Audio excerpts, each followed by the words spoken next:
Maravilha. Então, nós vamos começar a segunda aula de arquitetura de computadores. E hoje nós vamos conversar um pouquinho sobre o MIPS, tá? E nós vamos conversar nessa aula sobre o bloco operacional, então, onde realmente acontecem o cálculo e a geração dos dados. E nós vamos ver o MIPS monociclo, tá? Então, a gente vai, daqui a pouco, mudar. Então, só para a gente conceitualizar, né? Onde que nós estamos, o MIPS é o nome da arquitetura, da ISA, tá? Monociclo é o nome da organização, é o tipo da organização, tá? Então, nós vamos manter depois o MIPS, vamos continuar com essa ISA, e nós vamos ver outras formas de organizar o processador MIPS para que ele, né, tenha um desempenho melhor, mas que continue fornecendo para o usuário as mesmas instruções, os mesmos registradores e tudo mais. Tá? Então, é mais ou menos por aí que a gente vai. Antes, vamos conversar um pouquinho sobre a história do MIPS. Tá? Eu acho que é interessante a gente falar de onde que ele surgiu. Então, basicamente, esse daqui é um breve histórico, tá, que eu consegui levantar sobre o MIPS. Então, em 81, o John Hennessy é o mesmo que escreveu o livro base, né, da nossa matéria. E ele, lá em Stanford, com a equipe dele, propuseram a arquitetura MIPS. E em 84, ele cofundou, né, essa MIPS Computer Systems, tá? Junto com outro John Musuris. Em 91, então, a SDI comprou o MIPS. Em 98, a MIPS sai de dentro da SDI, então, como se fosse uma spin-off, né? Ela volta a ser uma empresa à parte. E em 2009, então, 11 anos depois, a SDI anunciou falência. Né? Em 99, o patamar que a gente tinha, né, ali no início dos anos 2000, é que era 1 em cada 3 processadores embarcados do mundo tinha a arquitetura MIPS, tinha essa ISA. Tá? Então, era usado no PlayStation 1, PlayStation 2, Nintendo 64. Em 2000, então, foram lançados o MIPS 32 e o MIPS 64. Então, basicamente, o que a gente conhecia era o MIPS somente, né? E aí ele foi renomeado para MIPS 32, 32 bits, e o MIPS 64 foi lançado, 64 bits. Foi lançado o primeiro MIPS Multithread em 2006, em 2009 o Android foi portado para o MIPS, em 2010 só um número assim, né? A MIPS Technologies tinha 146 funcionários, né, projetistas. Opa! Em 2012, a MIPS Technologies foi comprada pela Imagination Technologies. Em 2013 foi lançado algumas versões modificando a ISA, estendendo a ISA do MIPS, né? Era a versão Release 6. E em 2018, a MIPS é novamente comprada pela Wave Computing, que ela tem o foco de sistemas para inteligência artificial, machine learning. Então, a ideia é eles fornecerem hardware, não hardware, mas projetos de hardware para quem vai trabalhar com machine learning. Empresas, né, que vão trabalhar com machine learning. Tá? Então, esse daqui é mais ou menos um histórico da família MIPS, tá? Esse daqui foi o que eu consegui obter mais recente, de 2012. Não é tão recente quanto eu gostaria, né? 9 anos atrás, mas tudo bem. O que nós temos aqui é mais ou menos assim, eles têm as famílias de processadores MIPS, os sabores de processadores. Então, assim, a ideia é que eles provê a mesma arquitetura, mas cada uma dessas caixinhas verdes aqui tem uma organização diferente.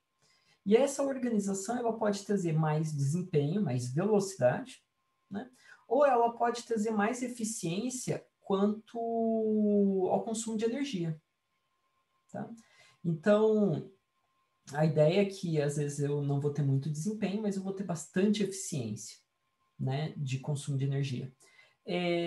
Não está exatamente aqui em escala, isso daqui é mais uma ilustração, tá? Mas a ideia é que esses camaradinhos aqui que têm pouco desempenho, eles seriam bem eficientes energeticamente. Eles consumiriam pouca energia, tá? Essa que é a ideia. E esses camaradas aqui, ele é para alto desempenho, então ele tudo bem consumir mais energia. Seria mais ou menos assim. Esses caras aqui seriam pré-dispositivos que ficam ligados na tomada. Esses daqui, pré-dispositivos que vão depender de baterias, vão depender de painel solar, alguma coisa assim. Tá? Então, assim, a ideia não é a gente conhecer a família do MIPS, nada disso. É só a gente entender que uma mesma arquitetura pode ter várias organizações, né? E aqui é um exemplo claro. Agora, uma coisa que a gente tem que ter claro também é o MIPS é somente a especificação da arquitetura, tá? Então, essa empresa, né, que está com a MIPS atualmente, né, a Wave Computing, quando eu bato lá na porta da Wave Computing, eles não vendem chips de silício. O que eles vendem é o projeto para fazer um processador. Tá? Então, eu vou lá no Wave Technologies, falo, eu quero comprar a família, sei lá, multiprocessada de MIPS. Ah, tudo bem, vai custar tanto. E aí ele já vai me vender o projeto para eu levar para a indústria que faz chip. Então, eu compro desses caras o projeto, levo na indústria que faz chips, eles falam, beleza, então agora eu vou fabricar esse seu chip, né? E ele fabrica o chip. Então, depois que eu fabrico o chip, eu posso pegar e colocar o nome do chip de Zanata Processor.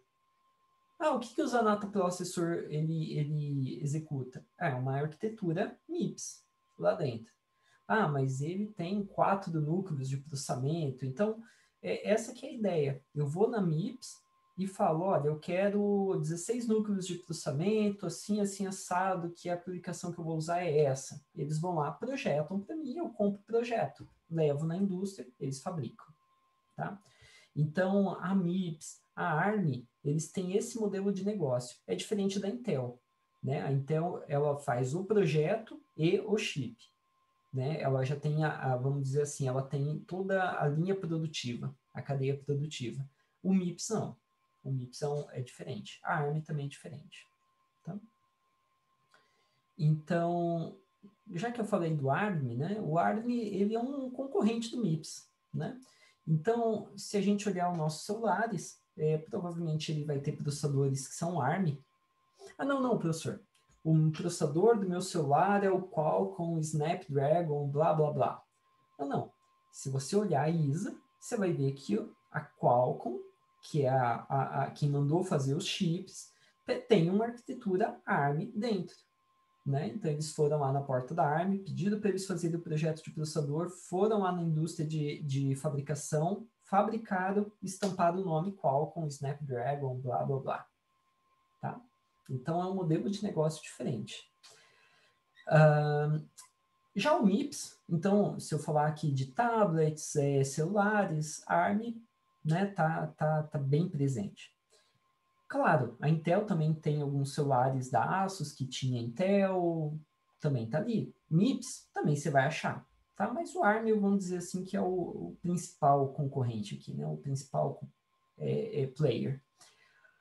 Enquanto isso, o MIPS a gente vai encontrar em Smart TVs, a gente vai encontrar nos Playstations, como eu já tinha dito, aparelhos de Blu-ray e no Tesla, né, naqueles carros que self-driving cars, né, os carros autônomos, tem uma linha lá da Tesla que tem processadores MIPS lá dentro, tá? Então, assim, a data que ele foi anunciado o primeiro chip, em 85, né? Então, a empresa foi fundada em 84, e em 85 já foi lançado o projeto. O tamanho das instruções, 32 bits, originalmente. O espaço de endereçamento, 32 bits. Quer dizer que ele vai ter o endereço 00000000, coloca 32 zeros, esse é o primeiro endereço. O último endereço coloca 32 uns. Tá? Alinhamento dos dados, alinhado, modo de endereçamento, ou seja, formas de gerar um endereço para acessar a memória. O MIPS só tem 3, o ARM tem 9. O que isso quer dizer? Quer dizer que o hardware do ARM vai ter que ser um pouco mais complexo do que o hardware do MIPS. Tá? Registradores de inteiro são 15 de propósito geral no ARM, 31 de propósito geral no MIPS. Tá? e a entrada e saída é mapeada na memória. Então, tem uma região de memória que pertence à placa de rede, tem uma outra região de memória que pertence à placa de vídeo, e assim por diante. Tá? Então, o que a gente pode ainda adicionar aqui nessa tabela seria o RISC-V. Tá? O RISC-V, RISC-V, né, se lê RISC-V, ele é um outro projeto encabeçado pelo Hennessy, né, pelo John Hennessy. Qual que é a ideia? A ideia é você ter uma arquitetura livre. Tá? Então, em vez de eu ter que comprar o projeto do MIPS de uma empresa, não. Agora o projeto vai ser open source. Tá? Então, seria um hardware open source. Ele está no início, né? Tem, sei lá, uns 5 anos de idade esse projeto. Tá? E, então, é uma iniciativa diferente, que aí mais pessoas podem fazer projetos de processador, manufaturar e estampar lá. Agora, finalmente, eu posso ter o Zanata Processor. Né? Então, é uma coisa para a gente ficar de olho aí. Legal. Então, falando agora, focando no MIPS, né? Então, por que a gente vai falar do MIPS? Bom, porque, como foi dito na aula passada, nós estamos interessados em pegar uma arquitetura, estudar ela e vendo os conceitos básicos de arquitetura e organização de computadores com uma arquitetura de exemplo. E essa arquitetura de exemplo, a gente escolheu o MIPS. Ano que vem pode ser o RISC-V. Tudo bem, tá? Então, a ISA do MIPS, ela é formada de instruções de formato e tamanho fixo. De tamanho fixo, isso é importante. Então, toda instrução MIPS tem 32 bits. Se vocês forem ver o x86, os processadores da Intel, as instruções têm tamanho diferente, têm formato diferente. Tá? As instruções do MIPS, elas são simples. Então, elas só fazem soma, subtração, movimenta dados, AND, shift, compare. As da Intel, em contrapartida, elas são bem complexas. Tá? Então, aqui, o MIPS, ele tem um conjunto de instruções minimalista. Tá? Eventualmente, eu vou precisar de mais instruções MIPS para fazer o mesmo que uma instrução da Intel faz. Mas está tudo bem, vai ter uma troca. São instruções simples, instruções mais rápidas. Instruções complexas, instruções mais lentas. Tá? Então, tem uma troca entre essas duas ideias. A gente vai falar mais sobre isso no curso. Bom, então o MIPS usa registradores de propósito geral, são 31 registradores, tá? Mais 32 registradores de ponto flutuante. A gente não vai falar dessa parte de ponto flutuante na disciplina, a gente não vai focar nela. Tá? A gente vai focar nessa arquitetura básica de inteiros. Tá? Ele suporta endereçamento de memória básica. O que isso quer dizer? Eu posso usar um registrador para acessar a memória, eu posso usar um registrador e um valor, né? Então, esses vão ser os principais modos de endereçar a memória que a gente vai usar. Tá? Que mais? E ele consegue trabalhar com 3 tamanhos de dados. Uma palavra inteira, que seria 32 bits. Meia palavra, que seria half word, né, em inglês, 16 bits. E 1/4 de palavra, 8 bits. Tá? Então, ele consegue trabalhar com esses 3 tamanhos quando vai acessar a memória, por exemplo. Tá? E ele suporta ponto flutuante também, né? Baseado nesse padrão da I3E. A gente vai falar sobre isso no futuro. A organização da memória, é endereçada a byte. O que isso quer dizer? Deixa eu tentar desenhar aqui. Então, basicamente, imagina que esse retângulo é a memória, né? Esse retângulo que vocês devem estar vendo aí vermelhinho é a memória. Então, cada endereço diferente de memória, tá? Então, se eu pegar o endereço 0, se eu pegar o endereço 1, quanto de dado tem em cada endereço? Cada endereço tem 1 byte. Ou seja, cada byte tem um endereço diferente. Por isso que é dito que é endereçado a byte. Tá bom? Então, eu falo, eu quero acessar o byte 0, eu quero acessar o byte 1, byte 2, byte 3, byte 4 bilhões, e assim por diante. Tá? Uma instrução MIPS, uma palavra MIPS, né, uma instrução, ela é formada de 4 bytes. Tá? Então, olha só que interessante. Basicamente, eu vou ter aqui, então, o byte 0, o 1, o 2 e o 3, todos eles vão ser usados para conter uma instrução. A próxima instrução vai estar nos próximos 4 bytes. E a próxima instrução nos 4 bytes. E assim por diante. Tá? Então, as palavras, as instruções, são alinhadas em múltiplos de 4 em 4 bytes. Então, quer dizer assim, que quando eu acessar esse endereço e falar, olha, me dá 4 bytes, ele vai carregar a primeira instrução. Depois, eu vou pular 4 bytes para pegar a próxima instrução. Depois, eu vou pular mais 4 bytes para pegar a próxima instrução. E assim por diante. Tá? Então, isso daí a gente vai fazer daqui a pouquinho. Então, é importante esse entendimento da organização da memória do MIPS. Então, avançando, vamos falar um pouquinho agora dos registradores do MIPS. Basicamente, então, são 32 registradores de propósito geral.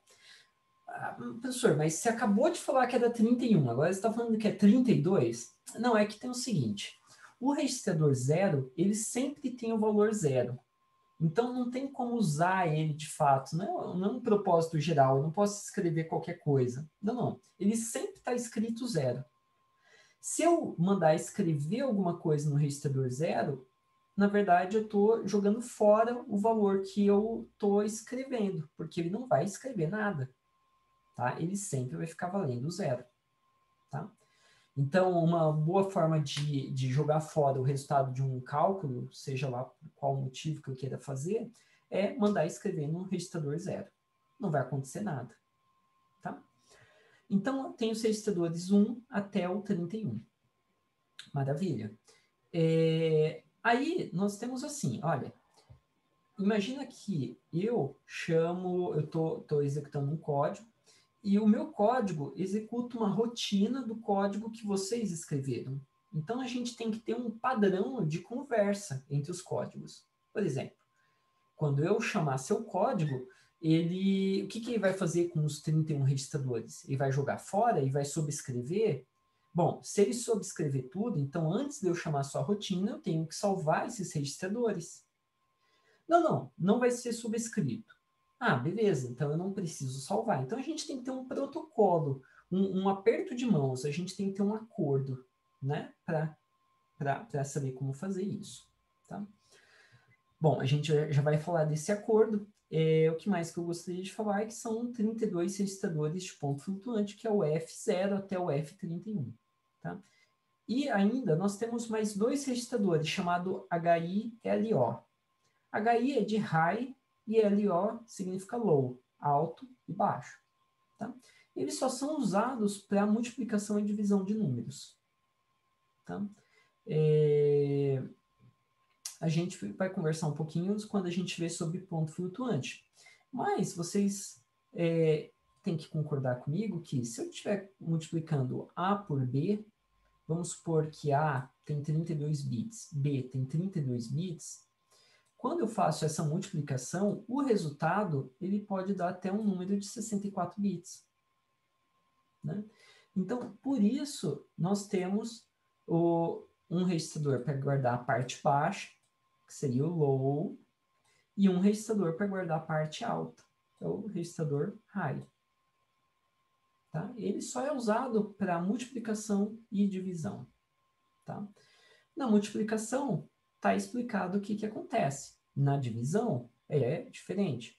Um guarda a parte inteira e o outro guarda o resto da divisão. Tá? Numa divisão de inteiros, vai ter o resto. Ele guarda o resto. Tá bom? Bom. Então, vamos avançando. Tá. Então, beleza. Os operandos das instruções, tem que estar em registradores. Então, se eu quero fazer uma soma, a soma tem que vir de dentro dos registradores. Eu não consigo pegar uma soma vindo da memória. Se eu quero fazer uma soma de dois valores que estão na memória, eu copio da memória para o banco de registradores, depois eu faço a soma. Tá? Então, isso daí dá um nome ou tipo, define o tipo da arquitetura. É uma arquitetura que ela pode ser chamada, né, ou caracterizada como arquitetura load store. Se eu quero acessar a memória, eu tenho que usar a instrução load ou a instrução store. Essas são as instruções que acessam a memória. Tá? Todas as demais instruções trabalham em cima do banco de registradores. Tá? Então, essa que é a ideia toda. Então, se eu quero escrever na memória, store, não tenho como fazer uma soma que grava na memória. Não. Ela grava no banco de registradores. Depois, a próxima instrução pega do banco de registradores, joga para a memória. Tá? E por fim, a gente vai falar, então, dessa convenção dos usos de registradores MIPS. Tá? Então, nota aqui, eu tenho alguns campos aqui nessa tabela, vamos com bastante calma. Tá? O primeiro campo, ele diz o número do registrador. Tá? Então, eu tenho o registrador 0, 1, 2, 3, 4, o número aqui conta, né, de 0 a 31. Tá. Depois, eu tenho um nome ou um apelido para esse registrador. Tá? O registrador 0, ele tem um apelido cifrão 0. O registrador 1, ele tem um apelido cifrão AT. O registrador 2, V0. 3, V1, e assim por diante. Tá? Bom, o que de verdade eles fazem? Qual que é a função de cada registrador nessa nossa convenção? Então, assim, a função do registrador 0 é ser uma constante. A função do registrador 1, ela é reservada para o código em assembly. Tá? Então, o camarada que escrever para o compilador, então o compilador vai usar. O registrador 2 e 3, ele é reservado para fazer retorno de funções. O meu programa chamou a rotina que vocês escreveram. A rotina de vocês retorna um valor. Esse valor de retorno, ele escreve no registrador V0 e V1. Né? Lembra, por exemplo, lá em programação em C, eu só posso retornar um valor. Né? Então, eu estaria retornando pelo registrador V0. Ah, se for um valor de 64 bits, V0 e V1. Tá? Aqui, alguns registradores reservados para argumento de função, então para passar parâmetros para uma rotina. Alguns registradores de uso temporário, ou seja, livre, né? Ele não tem uma função específica.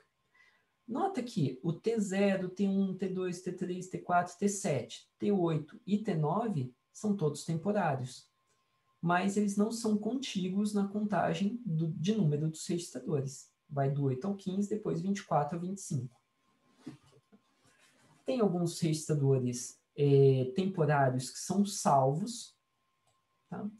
Registradores para kernel, ou seja, parte do sistema operacional, alguns para controlar a chamada de programa e algum para guardar o endereço de retorno da função. Então, se a instrução 1024 chamou a função printf, quando eu estou fazendo essa chamada para printf, eu escrevo 1024 no registrador RA. E aí o printf sabe para onde ele tem que retornar depois. Ele tem que retornar no 1024 mais 4 instruções. Tá? Bom, o último campo aqui dessa tabela que a gente tem que conversar é sobre o preservado. O preservado, ele diz o seguinte: se o valor será armazenado, será preservado quando eu chamar uma função. Então, quando eu chamo uma rotina, eu não preciso me preocupar em salvar esses registradores temporários salvos e nem esses registradores aqui que guardam o ponteiro de programa, ponteiro da pilha, ponteiro de frame. Tá?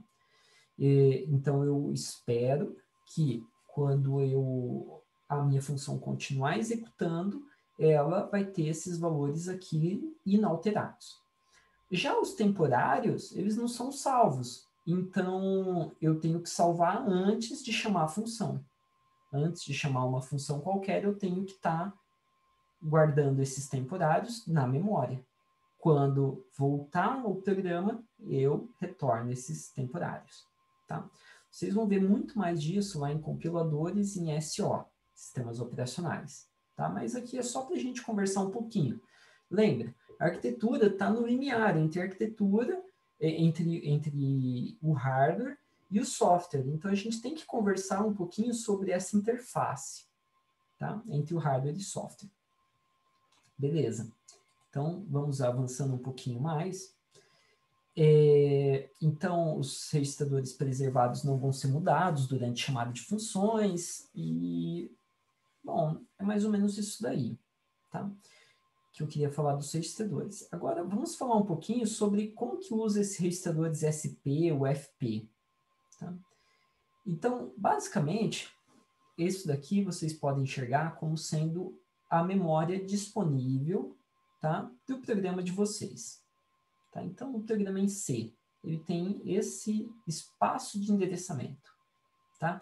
Espaço de endereçamento é o conjunto de todos os endereços disponíveis, que vão do endereço 0 até o endereço FFFFFFF, ou seja, o endereço 4 GB.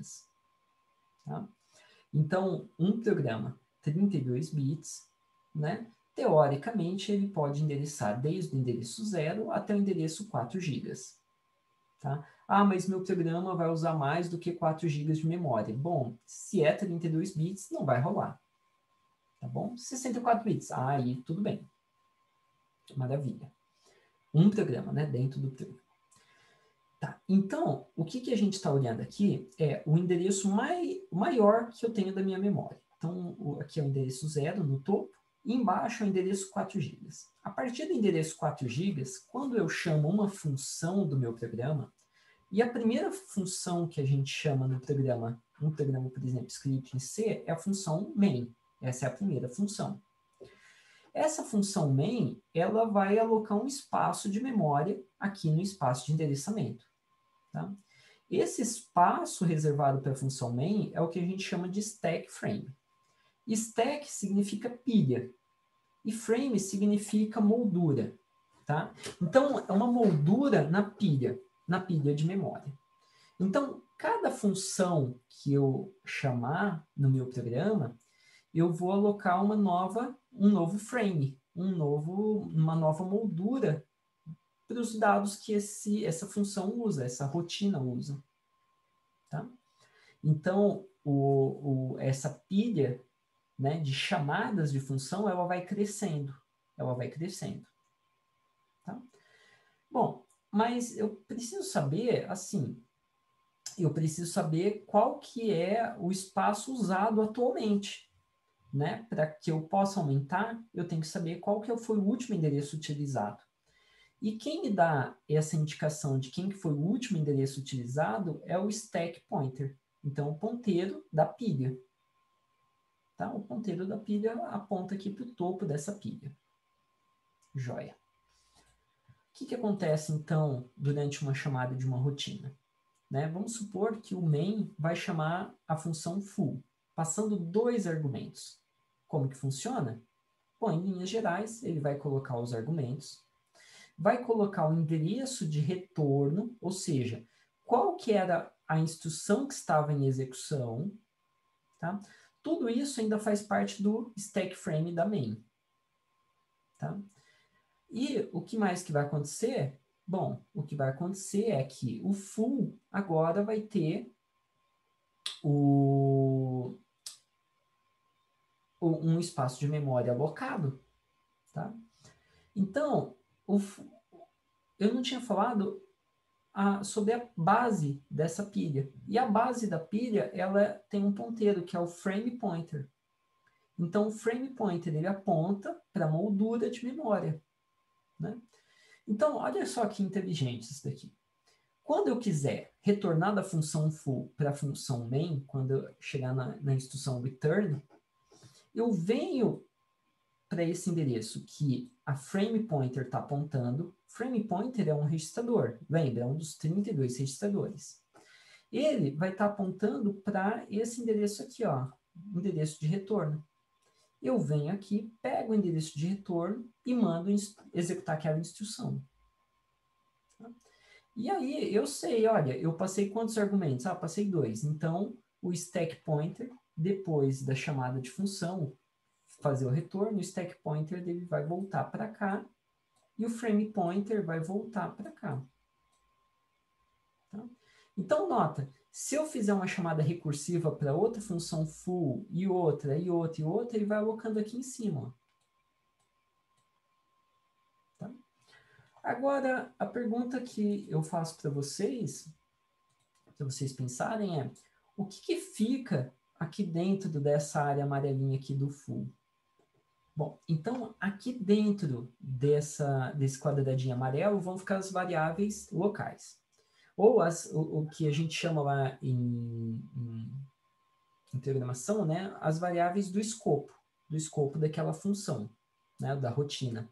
Então, se eu começar a alocar várias, recursivamente, mais memória, né, várias chamadas recursivas, cada chamada recursiva da minha função foo, né, imagina que todas estão chamando a mesma função foo.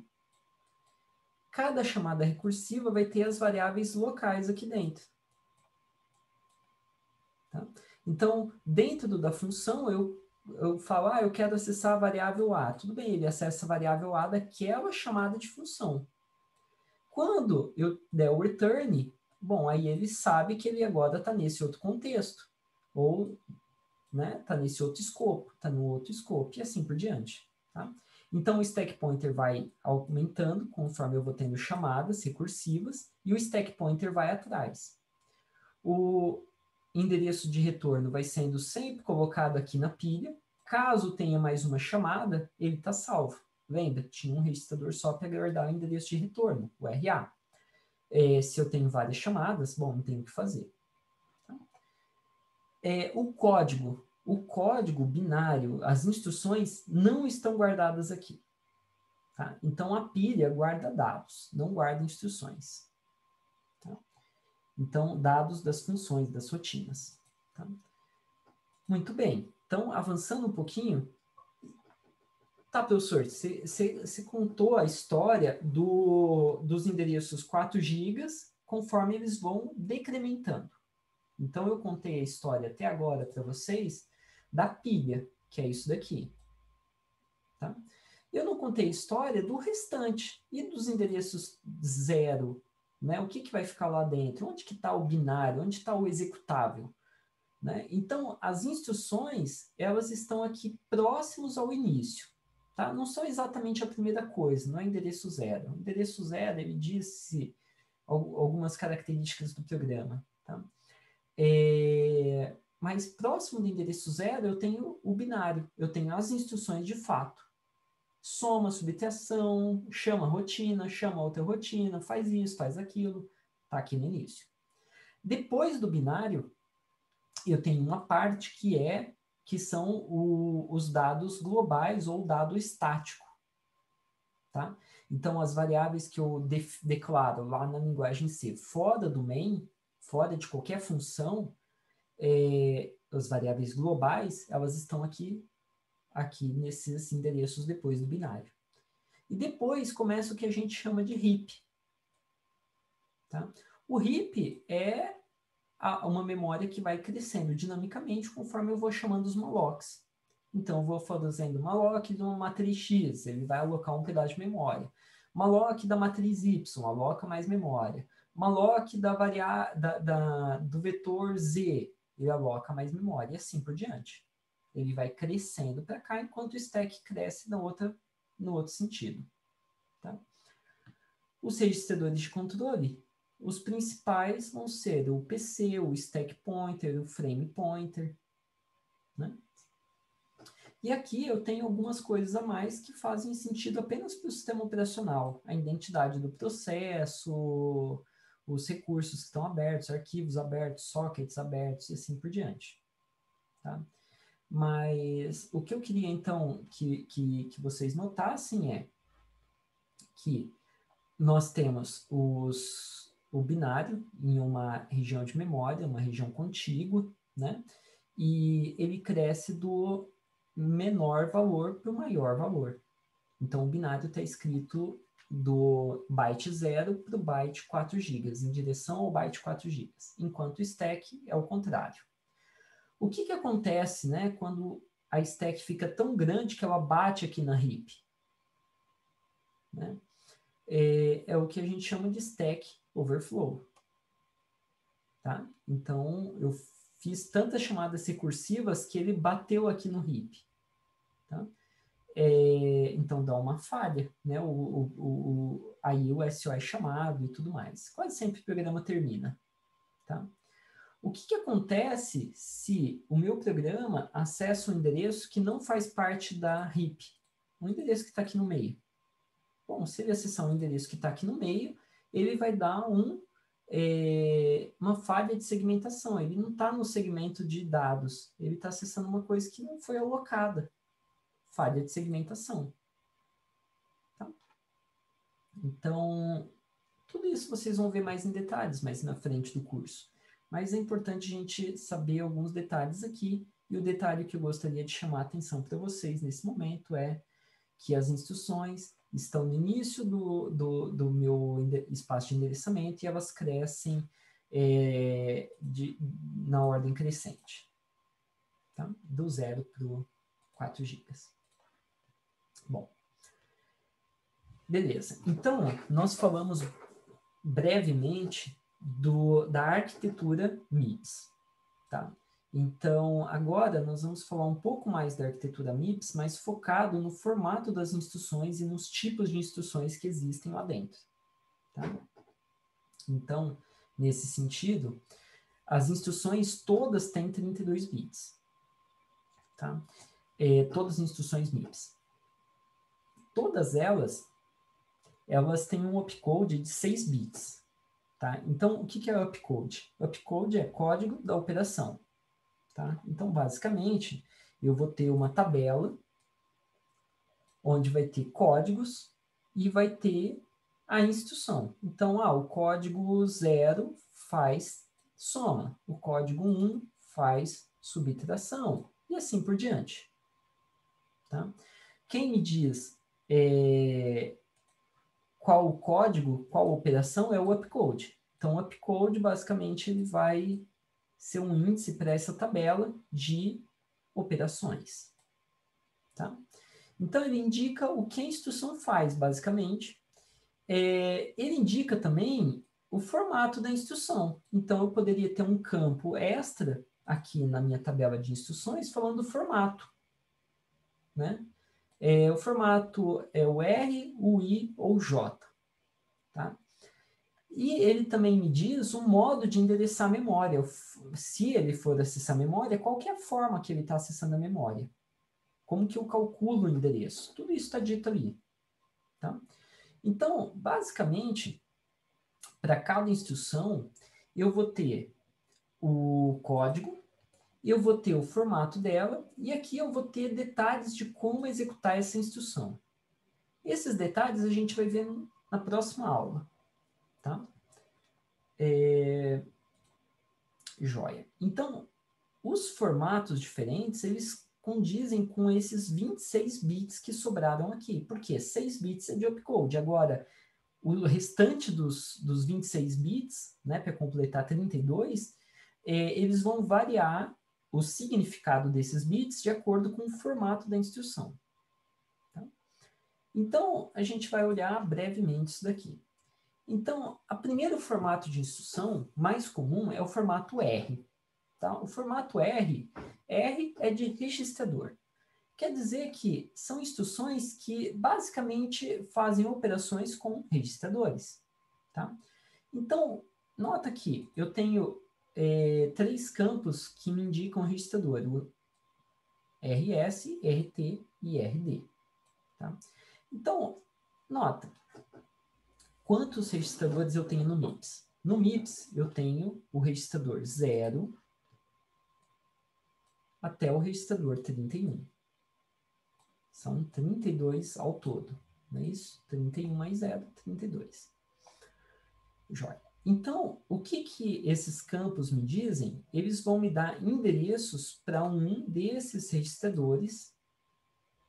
E aí, dentro do registrador é onde está o dado armazenado. E esse dado é o que vai ser usado, por exemplo, para fazer uma soma. Tá? Então, basicamente aqui no formato R, o mais comum vai ser o RS ser a primeira fonte, o RT ser a segunda fonte de dados, então ele vai me dar um outro endereço de registradores. Esses dois camaradas vão ser usados, por exemplo, para fazer uma soma. O resultado dessa soma vai ser guardado em um outro registrador, que vai ser apontado pelo RD. Tá? Então, ó, D, destina. S, source, né? Fonte. E o T, ele transita, ele ora vai ser destino, ora ele vai ser fonte. Quase sempre do tipo R, que eu me lembro, todas são fonte, tá? O registrador de origem. Então, se o RD estiver apontando para esse camarada aqui, esse camarada é o que vai receber os dados resultantes da soma. Tá? Então, é importante a gente ter muito claro que isso daqui são endereços de registradores. Não é o valor em si. Tem um valor aqui. O valor que está aqui dentro é de 0 a 31 apenas. Ou seja, indica qual dos 32 registradores eu vou usar. Tá? Além disso, o que mais que eu tenho aqui, na minha instrução do tipo R, é um campo somente para instruções de shift, shift amount, ou seja, quantidade de shift, e um campo muito importante, que é esse daqui, o campo funct. Tá? O campo FNCT, né, o funct, ele me dá uma descrição, ou ele é um outro código que me diz qual instrução do tipo R eu vou executar. Então, só para a gente colocar em perspectiva. Basicamente assim, eu vou ter duas tabelas. Eu vou ter uma tabela do upcode. Deixa eu voltar aqui, que ficou muito boa. Eu vou ter uma tabela de upcode e uma tabela do campo function. Tá? Quando o upcode estiver escrito 0000000, a minha tabela de upcode vai dizer assim, olha, é hora de você usar o campo function. Aí o campo function vai me dizer exatamente qual operação que eu vou fazer. É uma operação de soma, uma operação de subtração, uma operação de divisão, e assim por diante. Tá? Bom, quando o upcode não for 0000, então trata-se de uma instrução que não é do tipo R. É do tipo I ou do tipo J. Então, uma forma de eu ter mais possibilidades de fazer instruções, né? Então, eu tenho essa tabela toda, menos uma posição para instruções do tipo I e do tipo J. Quando eu for do tipo R, eu tenho uma tabela que ela é dada pelo campo function. Qual que é o tamanho dessas tabelas, professor? Bom, quantos bits elas têm? Elas têm 6 bits, então quantos endereços diferentes tem? 2 na sexta. E essa outra tabela tem 2 na sexta elementos também. Tá bom? Então esse aqui é o funcionamento das instruções do tipo R. Vamos avançando. E um exemplo aqui seria a instrução de soma. Então, a instrução de soma, ela tem o opcode 0000, porque ela é do tipo R. Quer dizer que quem vai dizer se é uma soma, se é uma subtração, seja lá o que for, é o campo function. No caso, o código 100000 significa soma. Tá? O que mais? O RS, se eu quero fazer essa soma aqui, registrador 9 somado com o registrador 10 é gravado no registrador 8, então o RS tem que estar escrito 9, o RT tem que estar escrito 10, tá? Ou vice-versa, né? Tanto faz. E o RD tem que estar escrito 8. Tá? Então tá aqui 8, 9, 10. Tá? O shift amount, tudo zero, porque eu não estou fazendo shift, eu não tô fazendo isso. Né? Shift amount, shift é aquela operação que muda, né, que translada os bits um pouco para um lado direito ou para o lado esquerdo. Então, beleza. O segundo formato de instrução é o formato I. Tá? O segundo tipo é o tipo I. Tá bom? E eles são usados para muitas instruções diferentes. Então, são usados para operações lógicas, aritméticas, que utilizam um valor imediato. Ou seja, na própria instrução tem o valor a ser usado. Não está no registrador, está no imediato. O valor imediato é o valor que eu vou operar. Tá? Bom, que mais? Ele também esse formato é responsável pelos loads e stores. Tá? Então, buscar dados na memória ou guardar dados na memória. E eles também, esse formato I também é o formato dos desvios condicionais, que a gente chama de branches. Tá? Então, quando eu tenho um salto que depende de uma condição. Seria lá no meu código em C, o código if. Né? If tal coisa, faz isso. Se não, faz tal coisa. Tá? O if ele vai se transformar num salto condicional. Depois, nós temos os desvios incondicionais para endereço que está escrito dentro de um registrador. Tá? E é importante a gente notar que, em algumas instruções, o RT ele vai mudar de significado. Então, o RS sempre é fonte, origem de dados. Mas o RT, ora vai ser origem, ora ele vai ser o destino dos resultados. Então, isso daqui a gente vai ver na aula de hoje ainda. Bom, avançando mais um pouquinho. Então, um exemplo de uma soma com imediato. Então, eu quero somar o registrador 9 com o valor 32. Como que eu faço? Eu escrevo 32 aqui na instrução. Aqui está escrito 32 no imediato. Aqui está escrito 8, porque é o destino. E aqui está escrito 9, que é a origem. E aqui está escrito o upcode da soma. Tá? Nota, como é do tipo I, eu não tenho mais o campo function, não tenho aqueles bits de function. Os bits de function agora têm um outro significado. Então, isso que é importante.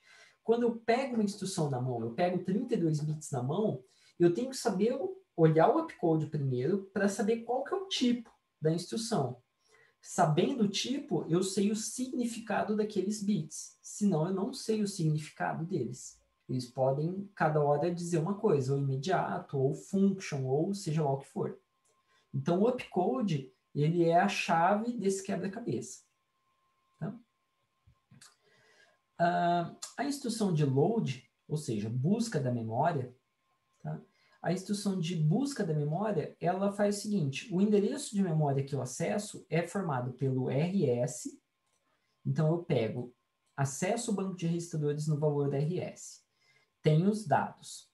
Com aqueles dados, eu pego o imediato e eu somo esses dois valores, o valor que está dentro do registrador RS e o valor do imediato. Com esse endereço aqui, eu vou acessar a memória. Tá? Acesso à memória.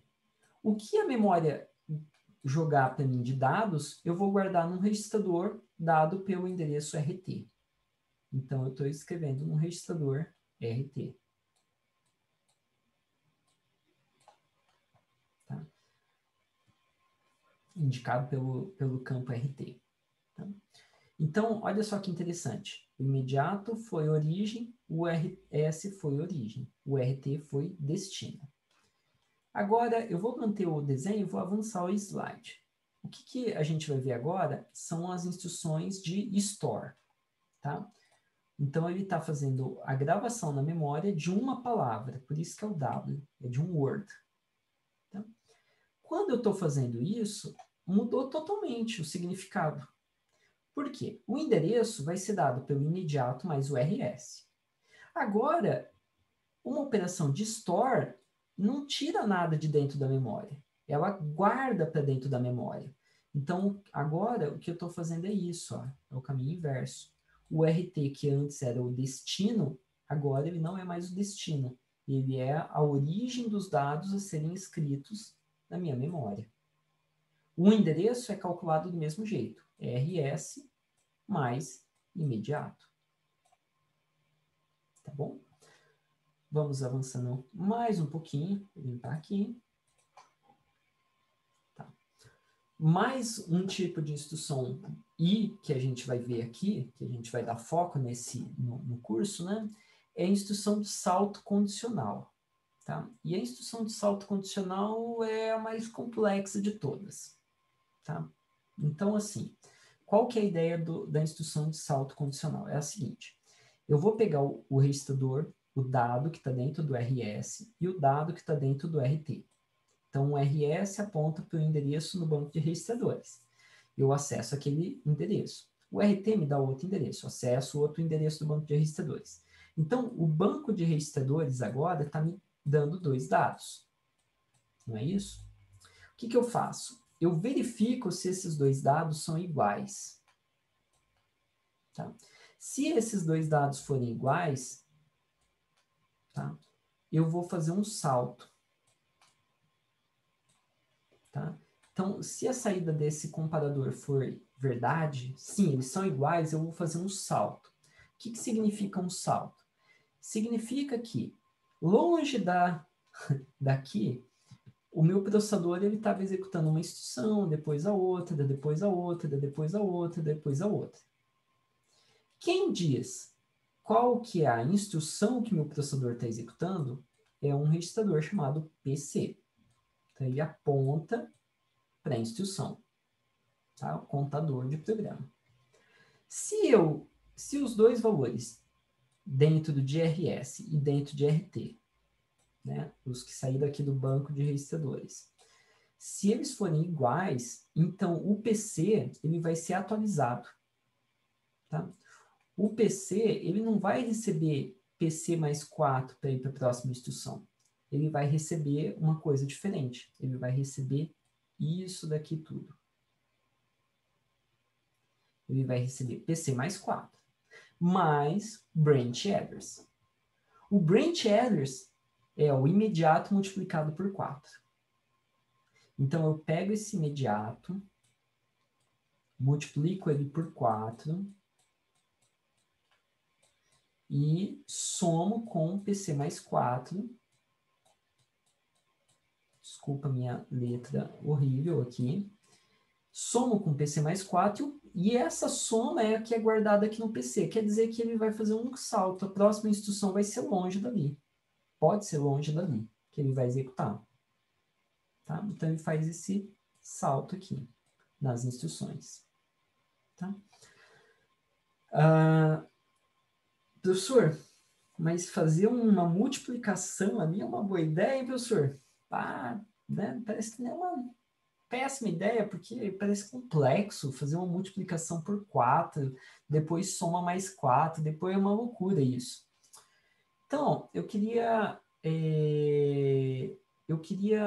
falar com vocês o seguinte, vamos estudar um pouquinho, vamos falar um pouquinho sobre essa multiplicação por 4. Tá? Antes de falar sobre a multiplicação por 4, eu gostaria de falar sobre a multiplicação por 10. Então, se eu perguntar para vocês quanto que é 15 vezes 10, vocês rapidamente vão me falar. 15 vezes 10 é muito simples, professor. Por quê? Você pega o 15 e coloca um zero. E eu vou falar, muito bem. Se eu falar assim, quanto que é 15 vezes 100? Vocês vão falar, é muito fácil, professor. Você pega o 15 e coloca 2 zeros. Não tenho nem que usar o cérebro. É automático. Não é isso? Então, esses cálculos, eles são fáceis porque eles estão na base 10. Tá? Agora, se eu tivesse números em binário e multiplicasse por 10, não ia ser tão fácil assim, não ia ser só colocar um zero se o número tivesse representado em binário. Tá? Bom, o que acontece é o seguinte, nós não estamos na base 10, nós estamos na base 2, na base binária. Na base binária, se eu pegar qualquer número, 1, 0, 1, 1, e eu falar, fulano, multiplica isso por 2, você vai falar, nem preciso usar a cabeça, professor. É só eu colocar um zero.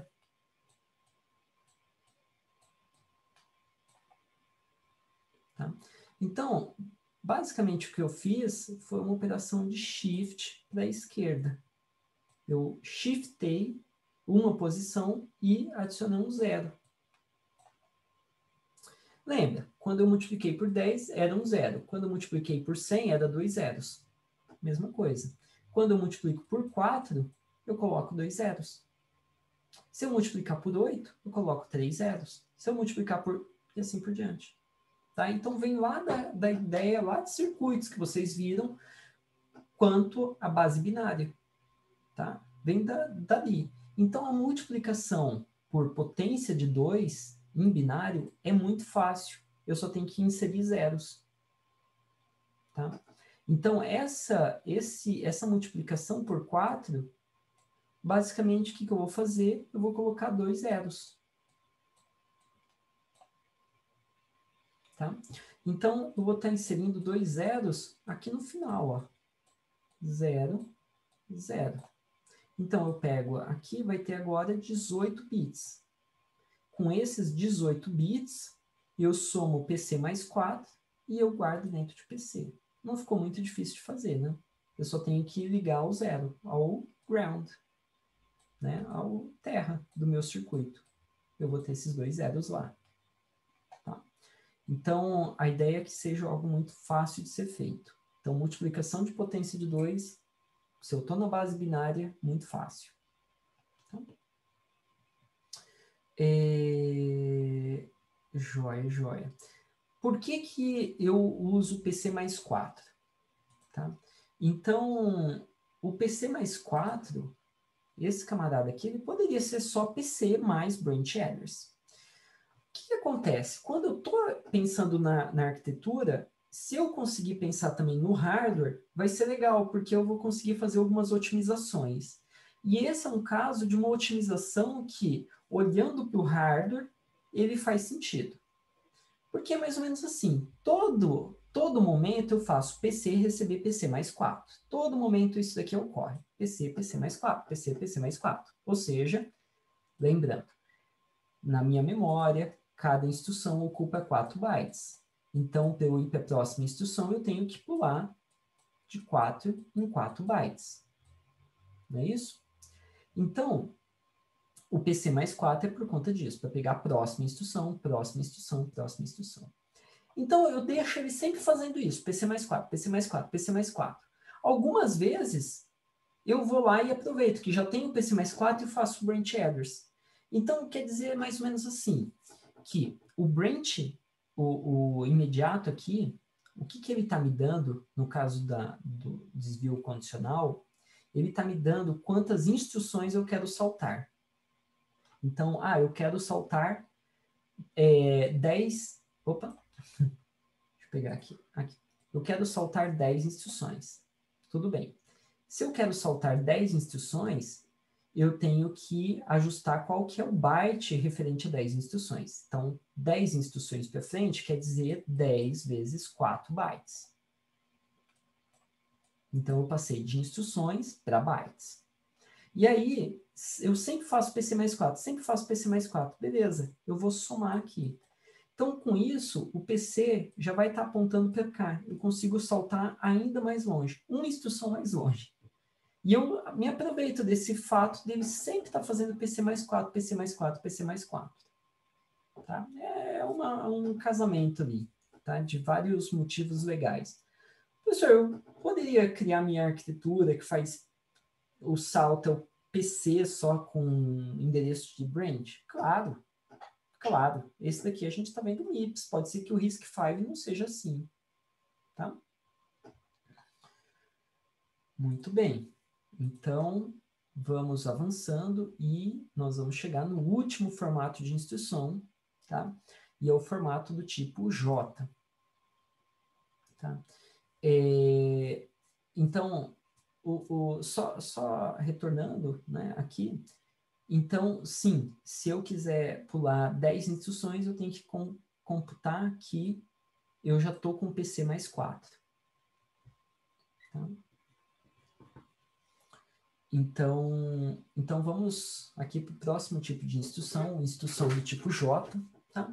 Uma instrução do tipo J ele é um desvio não condicional, é incondicional. Tá? Ele não depende de uma condição, ele sempre vai saltar. Tá?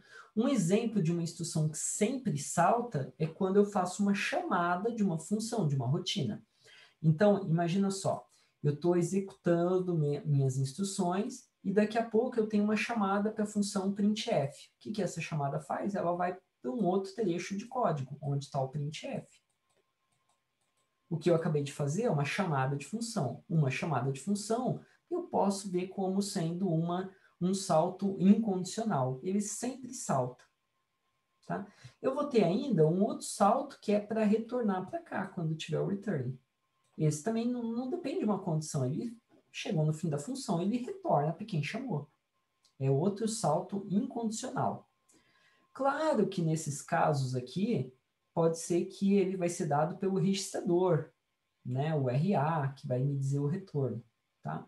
Mas só estou explicando qual que é a ideia de um salto condicional.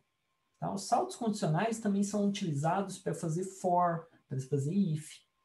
Tá? Quando eu escrevo um laço de repetição, também uso salto incondicional, junto com salto condicional. Tá? Por exemplo, quando eu cheguei no fim do laço e eu quero começar de novo o laço, é um salto incondicional. Tá? Então, vamos avançando. Tá. Essa função, a instrução do tipo J, que a gente vai ver aqui, é a instrução J, que é a instrução jump. Tá? O que ela faz? Basicamente, ela faz em hardware um goto. Tá? Então, a gente fala que é horrível fazer goto. Sim, o programador não deve fazer o goto, mas o hardware tem que fazer o goto, né, algumas vezes. Qual que é a ideia? Então, eu tenho aqui o upcode e eu tenho o endereço para onde eu vou saltar. Tá? Então, esse endereço aqui, ele vai ser escrito dentro do PC. Tá? Então, aqui está o meu PC, o registrador que aponta para a instrução que eu vou executar. Eu vou pegar esse endereço aqui e vou escrever no meu PC. Tá?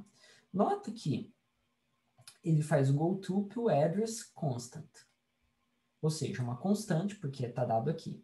Agora, o address const, ele não é exatamente o endereço. O que eu vou fazer? Eu vou fazer aquela esperteza de colocar 2 zeros aqui, multiplicar por 4. Tá? Então, o PC vai receber o endereço multiplicado por 4. E olha só, então, os 26 bits que eu tenho aqui vão se transformar em 24 bits, ou 28 bits, né? Com esses 2 bits a mais que eu estou adicionando aqui. Tá? Então, 28 bits. Quantos bits tem o PC? Ele vai do 0 ao 31. Então, vocês vão reparar que estão faltando 4 bits aqui ainda. Tá? Então, esses 4 bits mais significativos do PC, eles permanecem, eles continuam ali. E esses outros aqui são anexados aqui, são concatenados aqui com o PC. Não é uma soma, ele sobrescreve, ele concatena os mais significativos com esses menos significativos. Tá? Então, ele é um endereço absoluto, vamos dizer assim, ou próximo de um endereço absoluto. Tá? Então, ele ainda usa os 4 bits mais significativos do PC. Tá? Basicamente, eu tenho meu código. Peraí que meu exemplo tem que ter bastante risquinho. Se meu PC está aqui no início do código, ele vai saltar para um determinado pedaço. Se meu PC está aqui embaixo do código, ele vai conseguir saltar para um determinado pedaço. Tá? Ah, professor, mas se esse PC aqui eu quisesse saltar lá para o final, ele vai fazer 2 saltos. Ele salta uma vez, a próxima instrução ele já pode saltar de novo. Tá bom? Então, uma forma de fazer saltos mais longos. Joia. Então, esses daqui são os 3 formatos de instrução do MIPS. A instrução do tipo R, instrução do tipo I, instrução do tipo J. Tá? Bom, como que nós saberemos o formato da instrução? E nós vamos ter um processador para cada formato de instrução?